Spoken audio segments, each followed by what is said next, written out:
Alam mo ba na may luggage storage sa Citygate Mall, Tungchong, Hong Kong?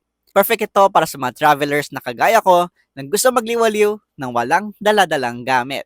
Kung nagtatanong kayo kung saan yung location nito sa Citygate Mall, nasa tamang video kayo.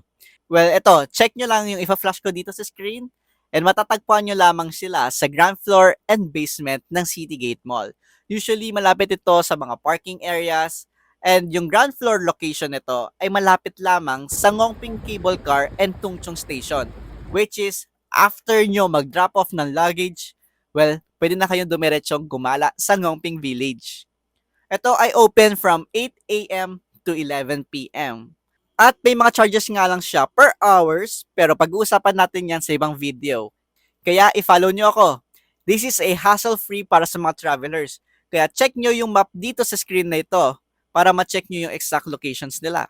Post nyo na lang ito para ma-check nyo at magamit nyo mismo doon. Kaya follow for more travel hacks and tips.